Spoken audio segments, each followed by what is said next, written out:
ایک چھوٹے سے پرسکون قصبے میں ایک لڑکی رہتی تھی جس کا نام می تھا۔ می کی بڑی روشن آنکھیں تجسس سے بھری ہوئی تھیں، اس کے بھورے بال ہمیشہ ایک پونی ٹیل میں بندھے رہتے تھے اور اسے اپنے گھر کے پیچھے جنگل میں گھومنا بہت پسند تھا۔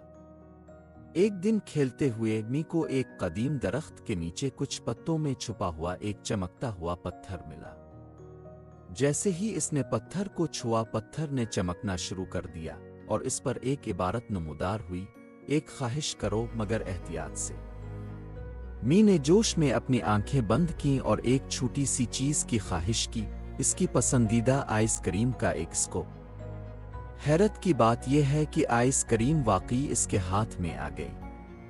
پتھر کی طاقت کو سمجھتے ہوئے می نے مزید خواہشات کرنا شروع کر دی: ایک چمکدار نئے رولر اسکیٹس، ایک درخت کا گھر، اور یہاں تک کہ ایک دوستانہ بات کرنے والی بلی جس کا نام فیلکس تھا۔ ہر خواہش پوری ہو جاتی اور اس کے دن خوشی اور مہم جوئی سے بھر جاتے، لیکن جلد ہی می نے ایک عجیب بات محسوس کی۔ جتنی زیادہ وہ خواہشات کرتی، پتھر کی چمک مدھم ہونے لگتی۔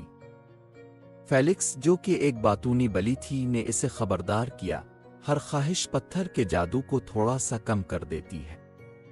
اگر اس کی ساری روشنی ختم ہو گئی تو تمہاری سب خواہشیں بکھر جائیں گی اور سب کچھ غائب ہو جائے گا۔ می کو احساس ہوا کہ اسے اپنی خواہشات کے ساتھ محتاط رہنا ہوگا، اور وہ سوچنے لگی کہ اصل خوشی کس چیز میں ہے۔ اس نے اپنی آخری خواہش دانشمندی سے کرنے کا فیصلہ کیا۔ مزید چیزوں کی خواہش کرنے کے بجائے می نے یہ خواہش کی کہ جادوئی پتھر کا جادو اس کے قصبے کے تمام بچوں کے ساتھ بانٹ سکے۔ پتھر نے آخری بار روشن ہو کر ایک روشنی کی لہر چھوڑ دی جو پورے قصبے میں پھیل گئی۔ اب ہر بچے کو پتھر کا ایک چھوٹا سا ٹکڑا ملا اور اس کے ساتھ اپنی خوشی پیدا کرنے کا تھوڑا سا جادو بھی۔ می مسکرائی، جانتے ہوئے کہ اس نے صحیح فیصلہ کیا ہے۔ جہاں تک فیلکس کا تعلق ہے، وہ می کے ساتھ رہنے کا فیصلہ کرتا ہے، اس کے تمام مستقبل کے ایڈونچرز میں اس کا وفادار ساتھی بن کر، یہ جانتے ہوئے کہ حقیقی جادو دل سے آتا ہے۔